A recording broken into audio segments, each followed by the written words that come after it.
I feel like the real problem when it comes to Sweet Baby Inc. and this entire drama is not necessarily the company themselves.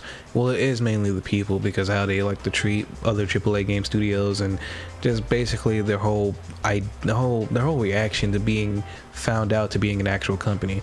I will never understand why a company is upset that people know them. I feel like that's part of how you make money.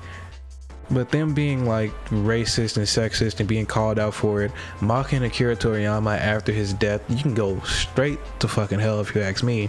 It makes sense why a lot of people are hating on them and why a lot of people are looking into their background even more, because, well, first off, they said that they don't want nobody to look into them, basically by doing their actions and stuff like that, getting a bunch of people to go over and try to take down a Steam community post telling people to boycott their games and stuff like that.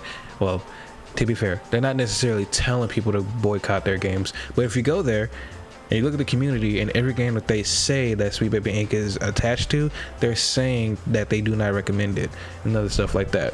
We can sit here and go back and forth talking about how it's probably not a political thing, when in reality we all know it is a very political thing on why this community was made. Sweet Baby Inc. is very liberal. This community is clearly very right-leaning. You can tell by looking at a lot of the comments and stuff like that. But my whole point in this video is simply to say that at the end of the day, all of this is really just stupid, because us as gamers, we already have this era of games that are coming out right now that are broken, buggy, not finished, full of microtransactions, full of cosmetics that do absolutely nothing, and other kinds of bullshit. That the politics that are surrounding these games shouldn't even be a factor in anything that we decide with these games at all. You got people being upset about pronouns being in the game, characters that are black in the games that technically shouldn't be because they're Norse mythology and stuff like that, but for some reason they want to look away at the fact that Kratos is there. Kratos has absolutely nothing to do with Norse mythology. He's fucking Greek. People want to look at the things that aren't necessarily gameplay wise or just what overall makes the game fun to play, nothing dealing with the story, nothing whatever. A lot of people are looking at the most superficial shit in these games and deciding whether or not they want to play them or boycott them. It doesn't make any sense to me. We can go all the way back to Hogwarts Legacy. When that game first came out, I think a lot of people said that it was a pretty decent game. I didn't really care for it because Harry Potter is not my shit. As a matter of fact, little side tangent here, the Harry Potter of today is actually Percy Jackson, which is weird to me. But a lot of liberals and a lot of people left-leaning would tell you to boycott the game simply because J.K. Rowling is a TERF or trans radical or whatever the fuck. Who cares? So despite whether or not the game would have been a good game or whether the game would have been a bad game, they're telling people not to play it because of some outside shit that doesn't necessarily matter.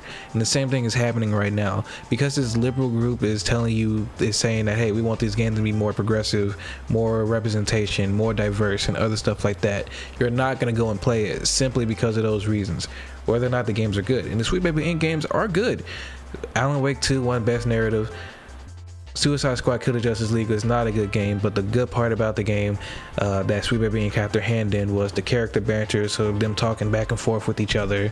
God of War Ragnarok nearly won Game of the Year over Elden Ring, even though Elden Ring had the entire gaming sphere in the chokehold for 6 months. And then Spider-Man 2 being nominated for 7 awards, not winning any. Very uphill battle for them to climb, let's be honest here.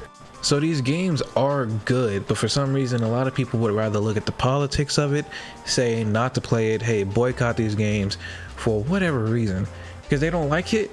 It doesn't make sense. It didn't make sense back when Hogwarts Legacy was around. It doesn't make sense now. It's dumb for you to take something so superficial and then say, hey, I'm not going to play this game because of this, despite the fact that it could be your favorite game of all time if you gave it a chance. Who fucking knows, right?